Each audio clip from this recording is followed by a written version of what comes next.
Sterling, it's one of his best racetracks. I hate that for him. 5th yellow flag of the day. Not sure what's up with the 18. He's still going. Bad break for Wimmer. Way back, but we lost the radiator. And that will be about the 4th or 5th engine failure that we've seen so far here at lap 120. Tell you, they're working these engines about as hard as they can work them, so they're expecting a lot out of them their last 500 miles. Sterling had a good car last week at Dover, got caught up in that same wreck over there in 3 and 4 when the oil was laid down. Can't see. I don't believe we're going to go to the garage. You can't see the right side, but it doesn't look bad on the left side. Front valence, the bottom looks pretty bad. There's smoke from Bobby Labonte.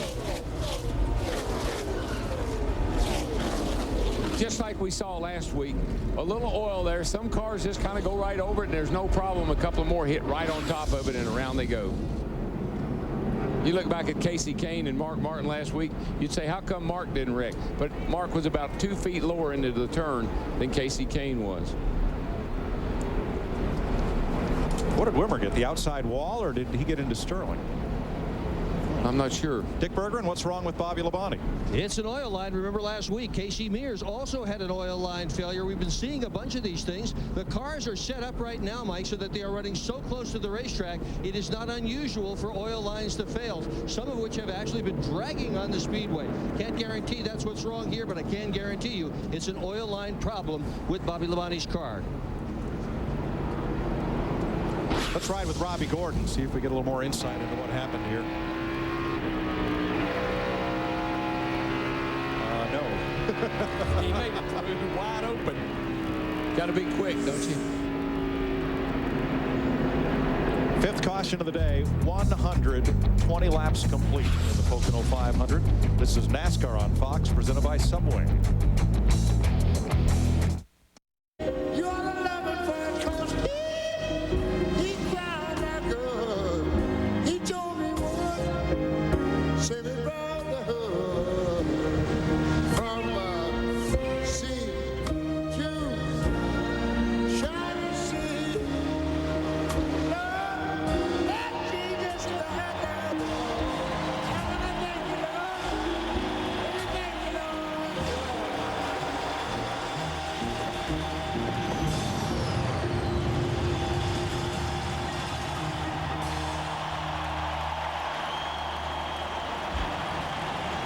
No matter what your taste in music, one of the all-time greats, Ray Charles, shown performing at the 2001 World Series. He passed away this week at the age of 73. Every performance was a standing ovation. The man just never ceased.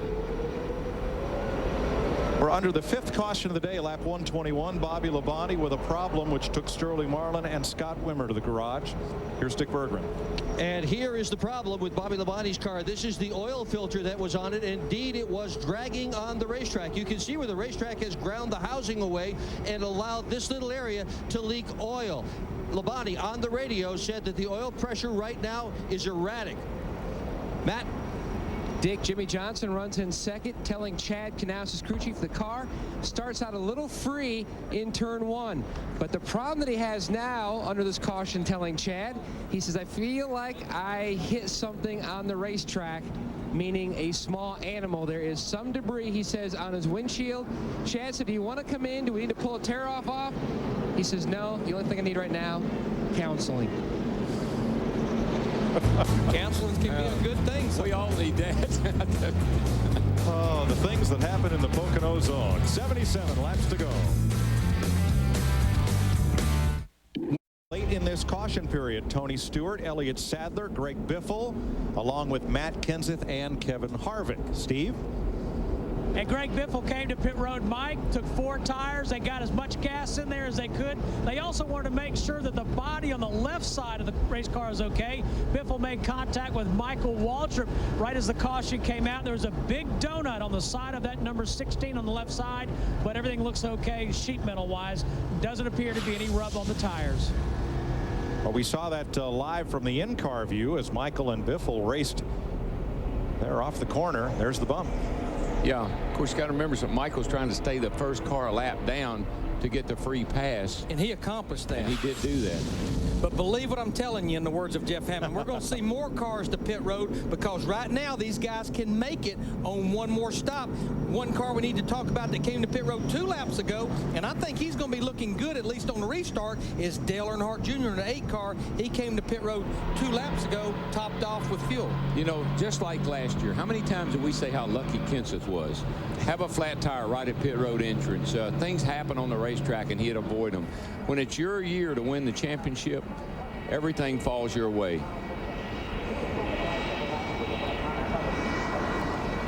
You hear the jet dryers working down the front straightaway. A little bit of cleanup here.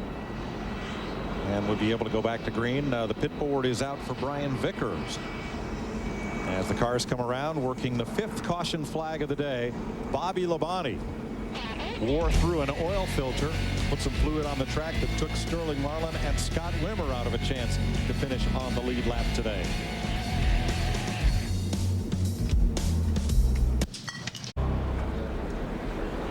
Here's your top 5 as they run at 126 laps. 74 to go as we finish up this caution period. Now Bobby Labonte is the driver who brought out this caution. Dick Berggren in his pit. He dumped about 4.5 quarts of oil on the racetrack. That's gallons of oil on the racetrack, Mike. These things only hold about 5, so he almost ran it out of oil. They've already made 3 pit stops, refilled the oil that was lost in the car. Right now they're doing a normal pit stop to put 4 tires on it and make sure the car is all right otherwise. So wild time for Labonte, who started out with a car whose chassis was not good at all. They dialed it in, and then they had the oil line problem. And what I've seen of our 24 cars on the lead lap, we've had 10 of them come to pit road and top off for fuel during this caution period.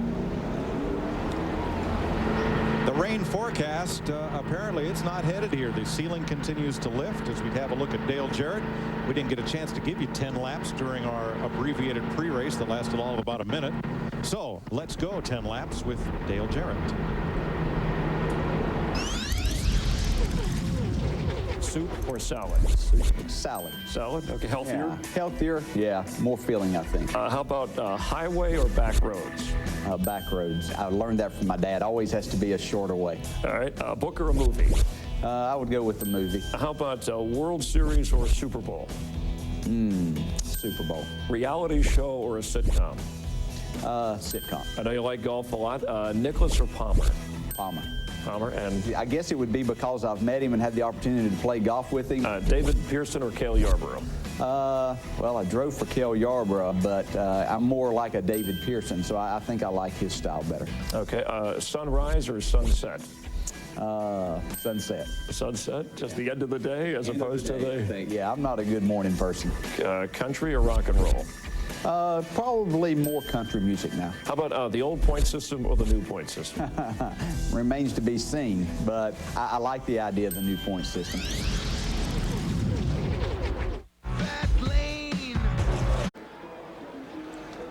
Welcome back to Pocono. 1 to go. We'll go back to green. 128 laps complete, and many of the lead lap cars are coming in to top off because fuel mileage is such an important aspect of winning here at Pocono. Here's Jeff Hammond with today's Craftsman adjustment. Saving fuel is not only a driver's responsibility. During the course of practice, engine tuners will work with the carburetor by changing the jets as well as the squirters to try to save and conserve fuel. Taking the carburetor apart, they can remove the jet, go smaller or larger if they need to, as well as the squirters in the top of the carburetor, which really has a big effect as far as what the driver does with the throttle itself. That's the best way you can save fuel, is working with your carburetor. Thanks, Jeff. Everyone has pitted to top off, but 6 cars, and they have waved off the restart. We'll go at least another lap as they blow some speedy dry. Ryan Newman did not pit, nor did Jimmy Johnson, Dale Jarrett, Kasey Kahne, Casey Mears, or Rusty Wallace. And you got another chance here, boys. Might want to think it over.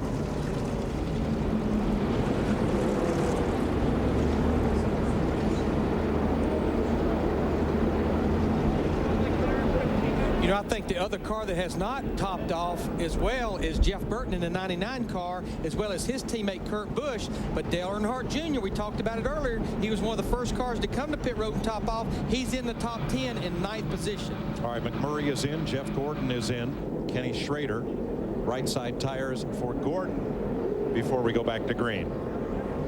So Jeff Gordon will now have fuel and new tires for this next stretch run. We'll be back for the restart after this.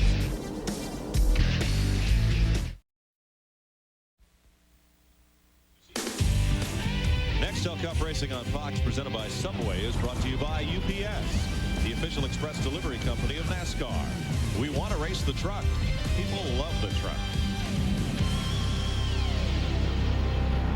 Under caution, 70 laps to go, and Ryan Newman currently leading with Jimmy Johnson running second, Dale Jarrett third with Jeff Hammond of the Hollywood Hotel. You know, our guys always sound like experts, and sometimes they get to play the role of the guys who race, right? You're not going to go there. Yeah, we should. Take a look at this and watch your entertainment value. Fantastic. Last evening, some of the Fox talent and production team went to Mountain Speedway in nearby St. John's, Pennsylvania for a little street stock racing. Oh boy, it's a little scary. A little scary.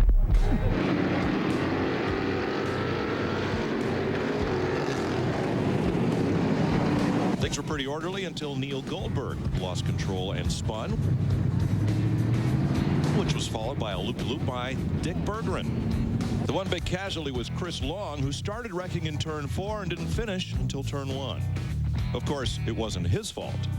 An older gentleman in a yellow Camaro, number 51, sliding back and forth. NASCAR's got to do something about people like him. I'll finish. Who won wasn't important.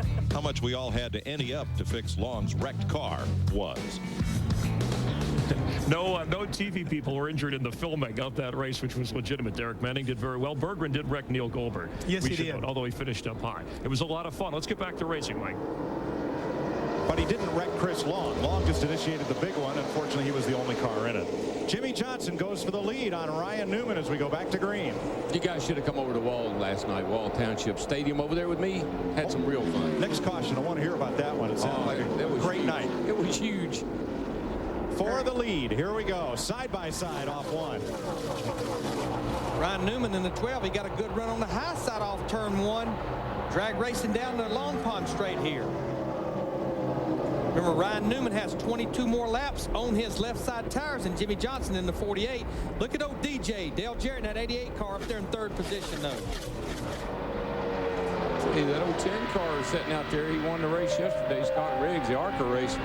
He's got himself in a position to get back on the lead lap here. And have you noticed who's fourth? That red car of pole sitter Casey Kane has climbed all the way back up to the front 4 as he hits the wall. Yeah, he's been coming to the front. That car has gotten better and better and better, and he just damaged it big time.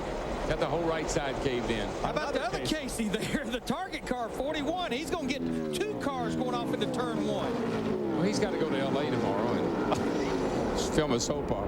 With one of those two, dude. I'm not sure which one. We got to ask Jeff. But this is a good run for Casey Mears. He won both ARCA races here last year. You heard our guys talking about that. He's finished 7th 3 times this year with this race car right here. Quite a bit of damage on the right side of that 9 car, Larry, as he bounced it off the wall down there.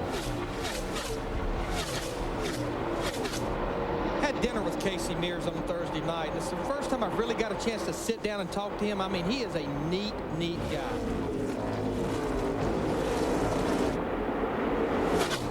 Let's show you Casey Mears. No, let's show you Casey Kane. Here's Casey. On the way to L.A., here's Casey. Whoa. Pow. That's big. Yes, that's big right there. One more look at it. He runs high on this track. One of the things I think has really hurt him in the race here, down in turns 1, he's been real high up out of the groove, what I'd call up out of the groove. He's been running high in turns 3. Jeff Gordon under Ward Burton and the number 50 of P.J. Jones. Now that's what you call getting a run right there. But I think what Jeff Gordon in the 24 car has, along with his teammate in the 25 car, these guys not only came to pit road and topped off, they got 4 fresh tires, too, on that last caution. Terry Labonte right with him, and his other teammate, Brian Vickers. Well, look at this. They're doing some dicing down into turn 3. Elliott Sadler, Terry Labonte. Jeff's right there with them. And to put a period on that story, Casey Mears is going to L.A. on Monday. He's going to appear in a soap opera. Second time he's made a guest appearance, and he's going to play Casey Mears. It's a good little racing going on right here, guys. See the 3 Hendrick cars hooked up right there. Terry Labonte in the 5, Jeff Gordon in the 24, and Brian Vickers in the 25.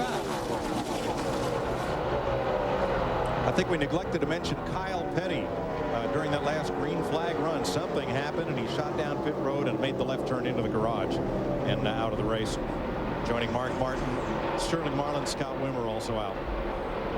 Casey Mears in the 41 car. He's reeling in Ryan Newman in the 12. That would be a battle for second place.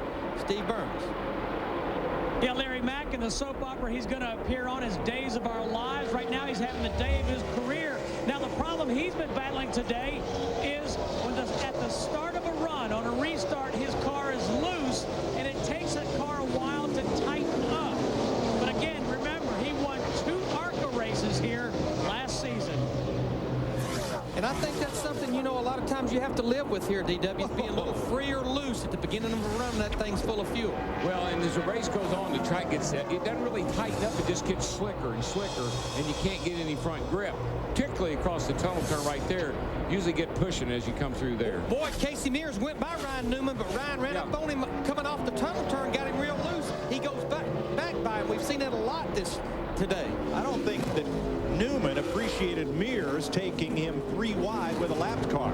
Well, that's what happens, though. When you run hard into the tunnel turn, you push out. And the guy behind you, he can put a crossover move on you and pass you right back. Meanwhile, Jimmie Johnson's pulling away. I've been watching Tony Stewart in the 20 car. He's been doing this every time down this front stretch, going way to the bottom of the racetrack, moving away from cars. What are you smiling about? Neil Bonnet. Oh, yeah. Neil did that here one of the first time where he snaked down this front straightaway, holding off the whole pack. The difference was Neil was leading. He was trying to break the draft, so he dropped way to the inside in the front stretch.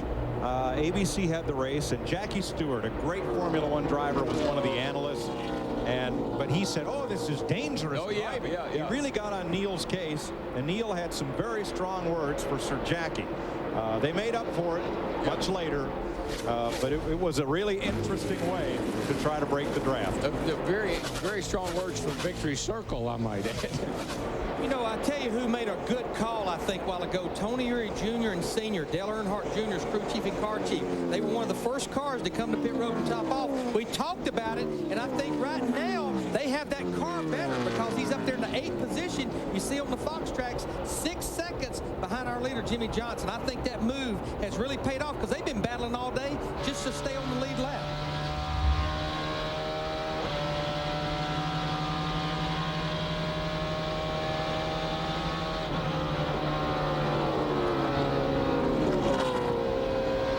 He's got putting a lot of input into the steering. That car's pretty tight right now.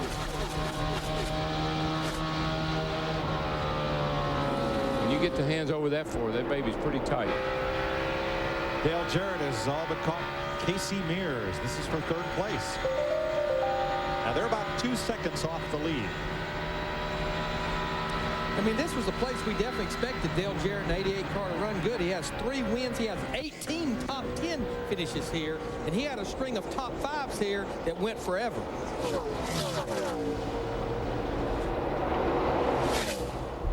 You know, they've had 8 different winners here in the last 8 races. That's pretty amazing. It is. Because we've seen some dominant performances here by Jeff Gordon, who led 164 laps in a race here a couple of years ago. Jimmie Johnson today. I tell you what, when I look at our top 8 just quickly, I think we have only one of those guys is in the top 8 right now, and that would be Ryan Newman in that 12 car, won here in July. Pretty impressed with that 12 car on just those 2 right side tires, but how many times have we seen that? Jimmie Johnson has led 80 laps today. He's led 7 times. Let's go back to 7th place. Kurt Busch overcame a less than stellar qualifying effort, and now he is 6 seconds. There goes Tony. He's running his own race down there on the front stretch. He's on the local route, it looks like. And Jarrett makes the pass on Casey Mears for 3rd. So it's now Chevy, Dodge, Ford, Jimmie Johnson, Ryan Newman, Dale Jarrett.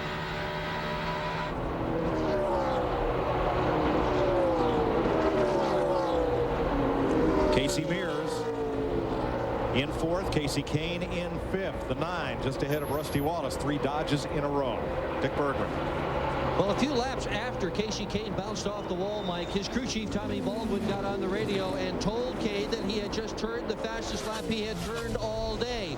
Nevertheless, Jimmie Johnson, the leader, continues to turn laps faster than Kasey Kahne. They are still going to have to adjust that car for Kasey Kahne to win here this afternoon.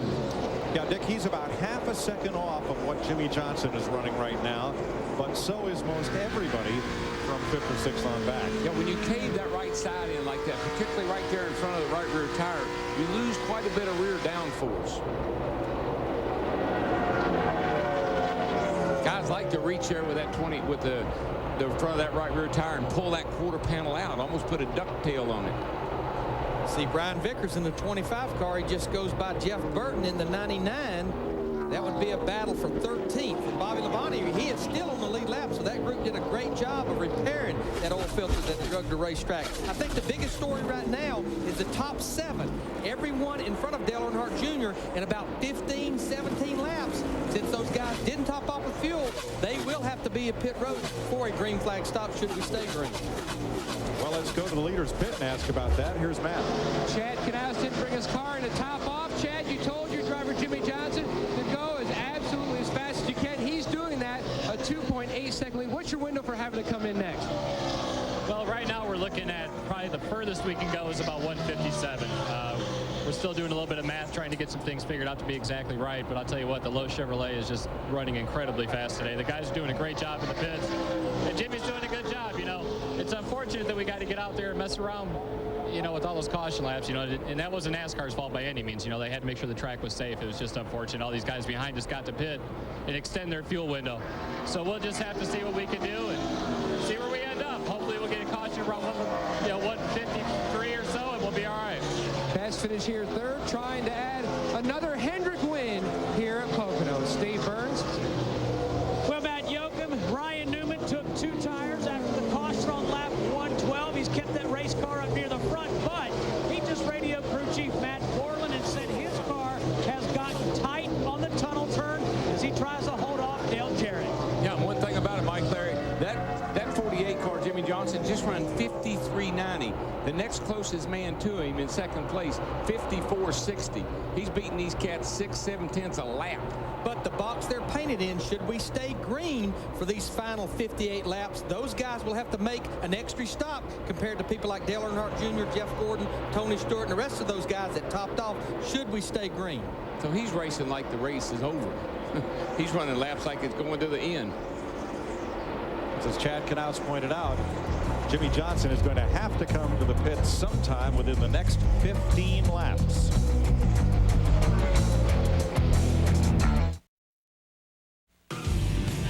Nextel Cup Racing on Fox, presented by Subway, is brought to you by Advance Auto Parts. For the best parts, people, and price, we're ready in advance. By Applebee's Neighborhood Grill and Bar, eating good in the neighborhood. By Goodyear Assurance, featuring triple tread technology. And by the cola that makes everything better, Pepsi. It's the cola.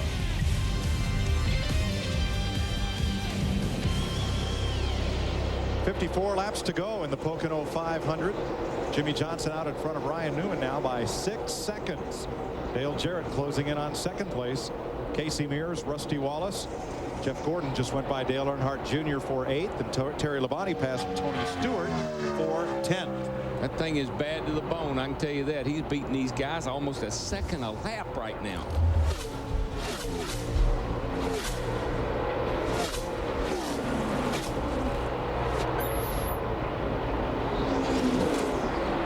Guys, I've been watching the defending champion of this race, Tony Stewart, in the 20 car, and he was one of those cars that did come to pit road and top off, but I'm starting to see him lose time on the stopwatch and lose position. We've been watching him run that weird line down the front stretch. Dick Berggren, what's going on with the 20 car? The 20 has lost overdrive, Larry McReynolds. They only have 1-to-1. They don't have the opportunity to run it into overdrive anymore. So he's in a similar situation as Joe Nemechek in the 01, but I think he still at least has first and second here to be able to get off pit road, but he's going to have to watch RPMs down this front stretch.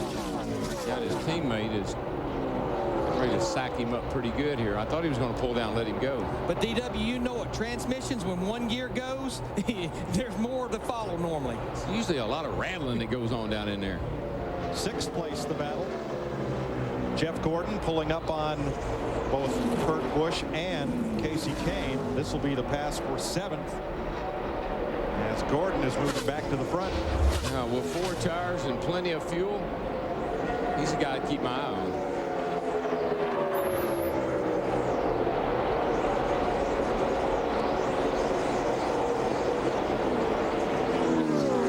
Jeff Gordon 13 seconds behind his teammate Jimmie Johnson. But Jimmy's got to come to the pit road, and it'll be a while before the 24 does. And Jeff Gordon in the 24, he can run about 20 more laps from here based on topping off.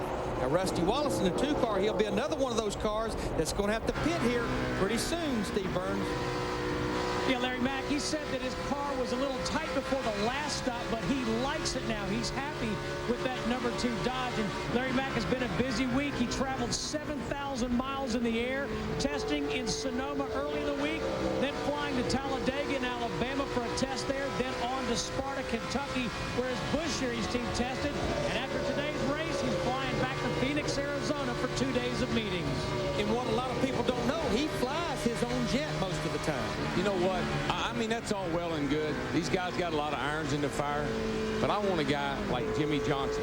He does one thing, and he does it right. That's drive that car right there at max speed all the time. It's paying off today.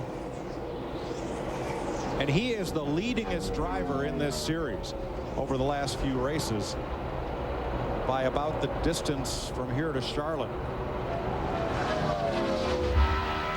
We've been watching Dale Jarrett. He made a run at Ryan Newman a while ago in the 12 car, but it seems satisfied right now just to hang back there. But we do know that he's one of the cars that will have to come to pit road. But I worked with DJ. I worked with him in '95. If there's a guy that knows how to save fuel at a big racetrack like this, it's Dale Jarrett. We won the race here in '95. He saved us 2 laps of fuel. That's a lot of fuel. But how you do it, Darrell? Roll out the throttle a little early, get to high gear quicker, pick up the throttle a little later. Pretty good shape here, Dale. You got Dale Jarrett in 3rd. You got Gordon in 6th. And you got Terry Labonte in 10th. That's some cagey old veterans that know how to win this race. Experience. Got that experience.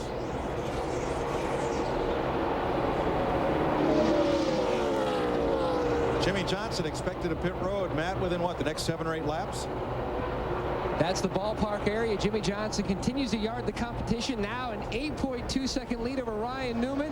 And you know, when you look back to last week, part of that accident on lap 345, but this team has a deadline, showing a lot of maturity. They try to put the bad things behind them. They cannot talk about anything bad that happens the previous week starting noon on Monday. They look ahead, look to the race ahead, trying to keep focused on the task at hand, winning races, winning championships, trying to win a race today here at Pocono. There's not a thing you can learn from a bad experience except not to do it again. Jimmie Johnson has a 9-second lead. Damn, this traffic jam.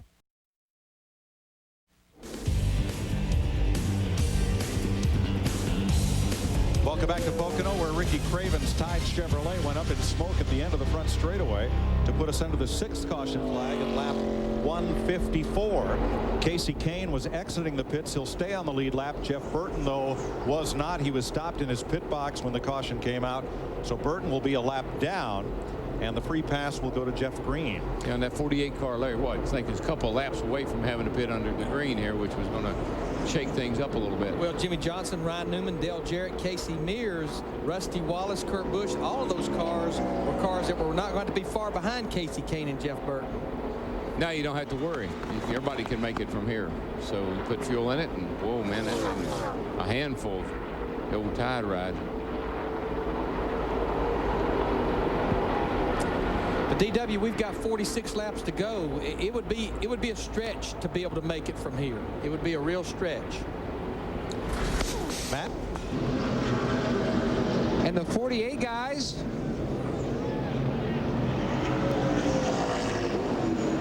in their pit waiting for Jimmie Johnson. Matt, Jimmy Johnson stayed on the racetrack for some reason. Well, you know, the pace car did not pick him up. He was already past the point for the pace car to pick him up when the caution came out. I just wonder if he thinks he should have waited to catch up with the pace car before he came on pit road. Because, Mike, you explained the rule. The second time the leader comes by, pit road is open. Steve. Larry Mack, Brian Newman just came down pit road. This time he got 4 tires. No other adjustments for Ryan Newman's team, and they like their pit stop. Got him out first ahead of Kurt Busch, Kevin Harvick, and Bobby Labonte. Now, the only other thing on the 48 car is they could be going to stay out till they get one to go so they can get in their window to make it to the end. What's happening, Dick? But really strange down here in Dale Jarrett's pit. They were going to go to lap 158, which is when crew chief Mike Ford thought they were about ready to run out of gas. They got the yellow flag. They were all set to come into the pit area, and Ford said stay out. Dale Jarrett said, but the pits are open. Jarrett came in, but what they didn't do right, they didn't get all the lug nuts on. He's going to have to come back in, repit one more time. And I believe another car that possibly stayed out along with Jimmy Johnson, I think his teammate, possibly Terry Labonte, the 5 car, stayed out. Junior Johnson told me one time here, you want to drive the car or you want to run the pits? Take your pick. That's right.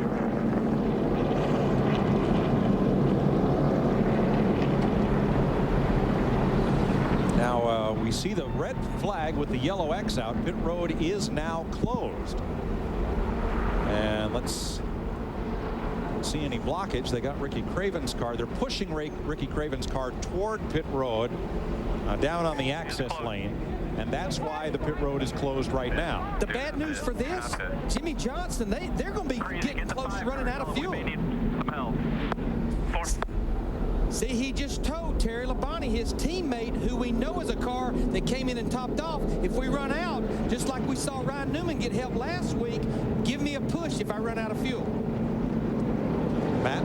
Chad Knaus, in fact, did tell his spotter, Chris Osborne, to tell Vickers' spotter and also the 5 spotter that they may need a little love, meaning they may need a push if they run out. What happened was there was some confusion over the new rule. I believe he was waiting for the pace car to pick up the leader, which was Jimmy Johnson. I know that's what happened, but what I don't understand now is there goes a 20 car in the garage. Oh my gosh, his transmission gave out on him. Yeah, they're ready for him. But what I don't understand is everybody got to make a stop and then they closed the pit again. That seems a little unfair to me.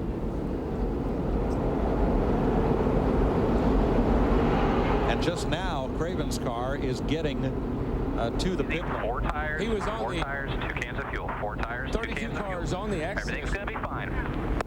Darrell, I believe they closed pit road for NASCAR to resort the running order and for the pace car to be in the right place. Everybody, now they focus on the pit stops.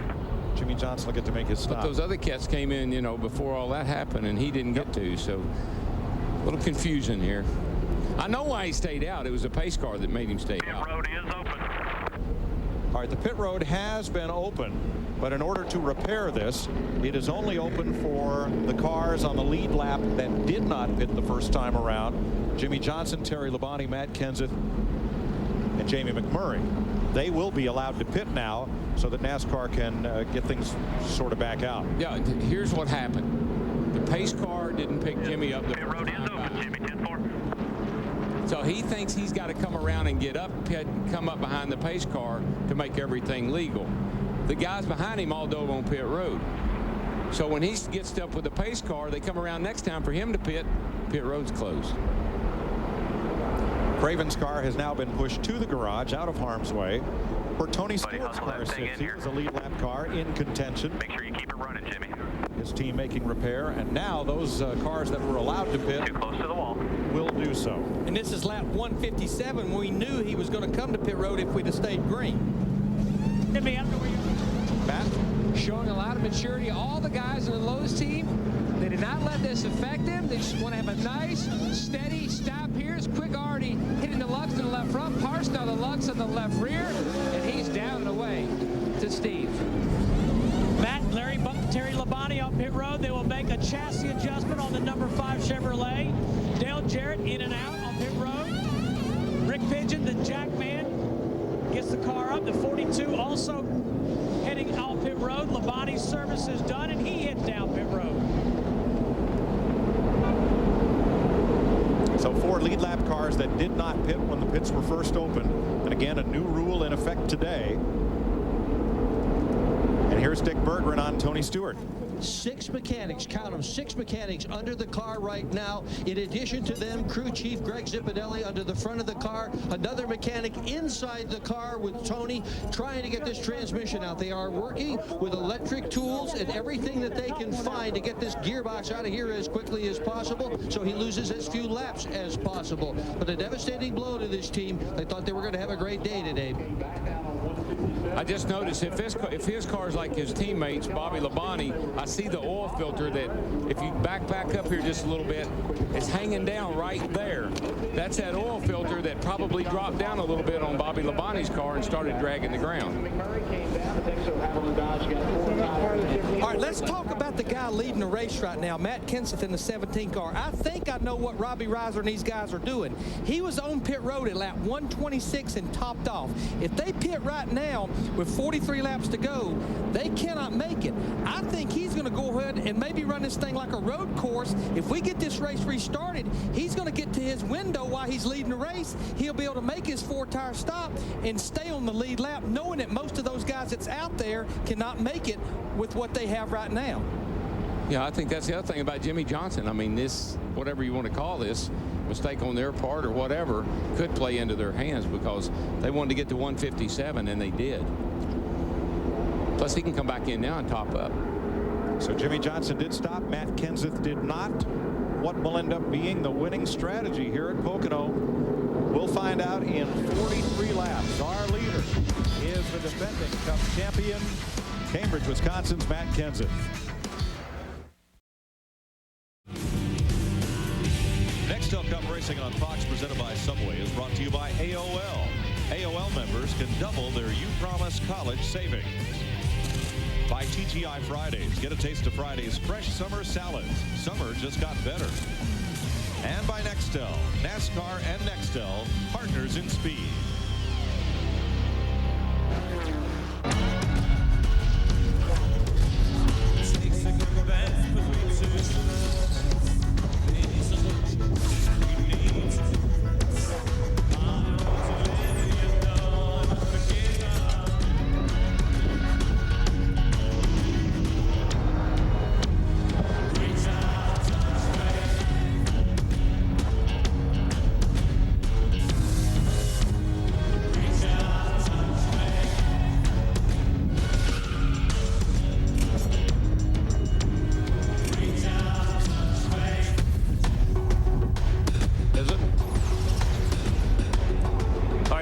Mode the drivers are in with about 41 laps to go in Pocono. Matt Kenseth, the defending points champ, leading. Kasey Kahne, the 24-year-old rookie who was on the pole as the day started. And, of course, he has 3 second-place finishes this year, has yet to win. No rookie has ever won the race here at Pocono with Jeff Hammond, Chris Myers, and the Hollywood Hotel.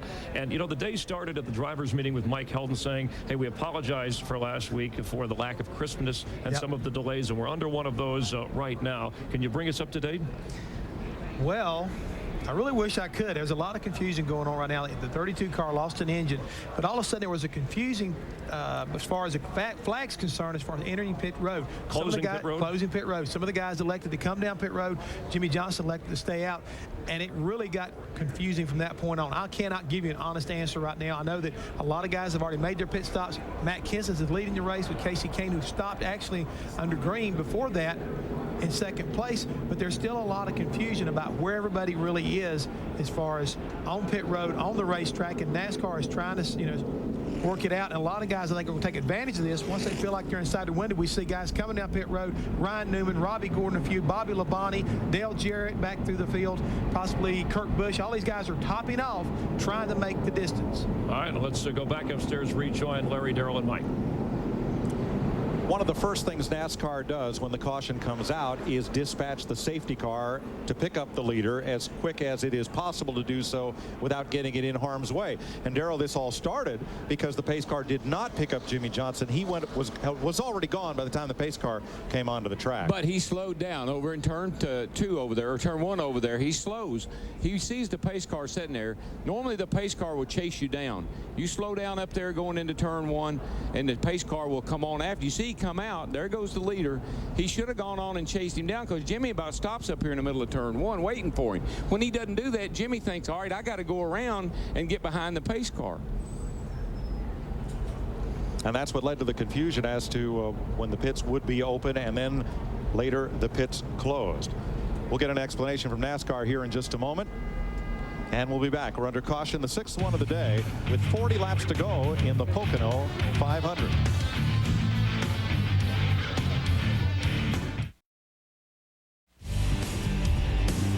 A lot of cars topped off just before we go back to green. We'll update those in a moment. What happened when the caution came out? The flagman who opens pit road, he thought that the car coming past Jimmie Johnson was coming past after the caution had come out. So next time around, he opened pit road. That was a mistake. Pit road should not have been opened until Jimmie Johnson came around another time. Now the field has pretty much cycled back through because a lot of drivers made stops to top off, but not all. NASCAR President Mike Helton came over, said it was a human error, opening pit road too soon. The drivers who pitted did what they did because they saw the green flag. They weren't wrong. The drivers who stayed on the track did what they were told in the drivers' meeting. They weren't wrong. So it was a human error. They opened pit road again to try to correct it and allow the drivers who had not pitted to do so. And that is as close as they can come to sorting it back out without more than undoing what was done. So now we're back under green with Jeff Gordon racing Kasey Kahne, Brian Vickers, and Jeremy Mayfield for the lead. Now the irony of who took the green flag leading this race, Kasey Kahne and the 9-hour pole sitter. Remember, he was almost a lap down sitting on pit road on a green flag stop when the caution came out, because so many more cars pitted and topped off. He was leading this race. But right now, the guy that's been trying to overcome that lug nut problem on a green flag stop, he's leading this race, Jeff Gordon, in that 24 car. And Jimmie Johnson, who was leading the race, now finds himself in 6th place. Matt? Mike, a lot of conversations on pit road with NASCAR officials. John Hendrick, president of Hendrick Motorsports. What did they tell you, John? What happened down here is that the official told us that the entrance was closed. Chad stayed out. They came, so we waited for them to clear all this out. They didn't do it, and they said they'd meet with us after the race, which we know they won't change anything then. The other cars got to come back in, and they topped off again. We don't have enough fuel to get out. We stayed out because we thought they'd fix the scoring thing. They didn't. So we're not happy with this. The NASCAR official told us the pits were closed. Guy started green flag, changed it to the red. A lot of confusion again, and we feel like there wasn't a fair deal here for us. Jimmie Johnson been trying to conserve fuel big time, shutting the car off, then refiring, coasting on the racetrack under that caution, trying to save fuel. Once again, the official who opens pit road did, as was instructed in the drivers' meeting, open the pits the second time the leader came by. He thought Jimmie Johnson came by him under caution. In fact, the caution had not yet been thrown. So the result was the pits were opened 1 lap too soon. Now remember, Jimmie Johnson was on pit road at lap 155. That's 45 laps. I don't think he can make it from there, even conserving. To update you on Matt Kenseth, what happened under the caution, we got to his window that he can make it. He was one of those cars that came to pit road and topped off. I think Jimmie can make it if he doesn't get back up there and try to lead the race like he was earlier. If he'll run behind some of these cars, draft a little bit, short shift, he's got a second in the bank. In speed, I'm talking about. Hang back, draft, save some fuel, get up there about third, second maybe, and follow somebody till you know you can get to the end. The fella he's following right now is his teammate, Terry Labonte. The thing that really messed up everything was when the pace car didn't take out and chase down Jimmie like he normally would do. And I think that's where the problems, well, obviously that's where it started. And then the other thing was opening and closing pit road in the middle of pit stops.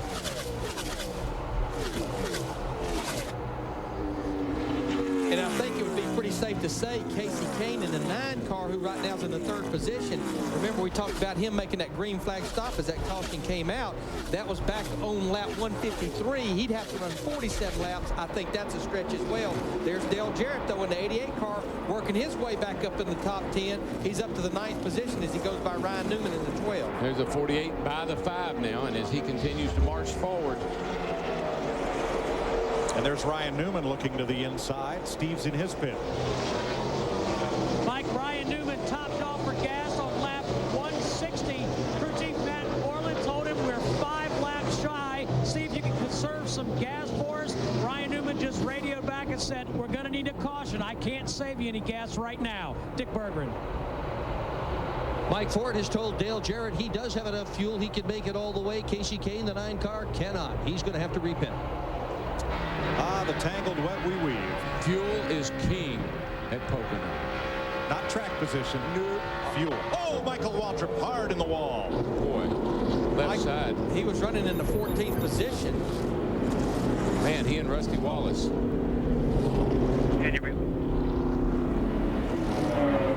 7th yellow of the day, lap 166. A hard crash for Michael Waltrip. Look at all the left side damage. Left rear damage, real hard rear damage. And I don't Rusty know if we'll Wallace get back to the garage or not. Come on, Mike. Hit even harder. The window net is down on Michael's car, and Rusty's going to try to drive away. I hate those left side crashes, man, and that particularly in that area there. The tunnel turn is one of the. I always thought that was the most dangerous turn in racing, to tell you the truth, because you got no room for. You can't do anything. You go in there at over 190 miles an hour. And you're head on into the wall. Richard Petty got hurt there. Dale Earnhardt got hurt there. It's a tough turn. And Michael, thank you, buddy.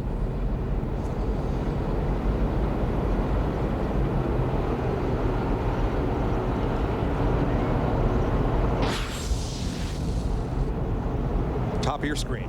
Whoa, Rusty gets into the back of Michael.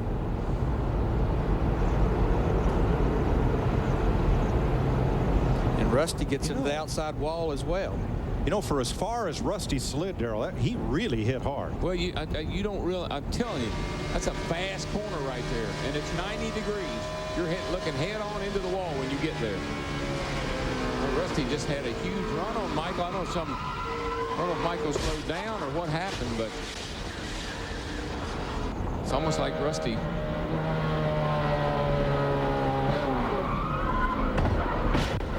Oh, that hurts. Man, why didn't they...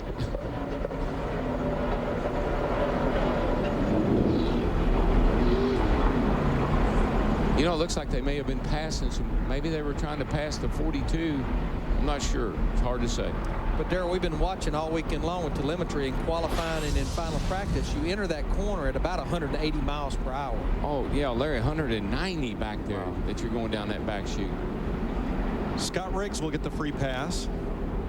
Winner of yesterday's ARCA race. And he's been trying and trying and trying to get it back, and I guess he will. And we're seeing a lot of our leaders come to pit road right now. These would be guys, I think, that think they cannot make it, but we see Jeremy Mayfield, Jimmy Johnson stays out, Bobby Labonte, Kurt Busch, a lot of cars elect to stay out. Now, Larry, wouldn't you think the 48 car came in last because of what happened with all the confusion? Now, under these cautions, don't you think he could make it to the end? Well, we've already talked about, you know, it's about 2 cautions to 1 green flag lap. Very well could buy that amount of fuel. And it's going to be, you know, fairly lengthy caution. You got 2 cars over there torn up big time, so it's going to take some time to clean that up. I think he just bought himself enough time and enough fuel to win this race.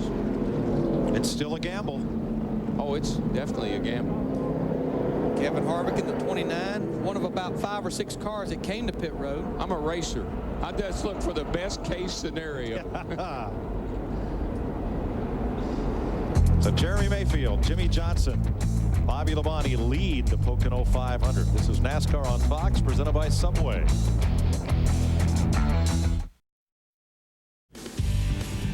Fox, glad to have you with us here in Pocono. Jeremy Mayfield, who hasn't won in 130 races, is leading here.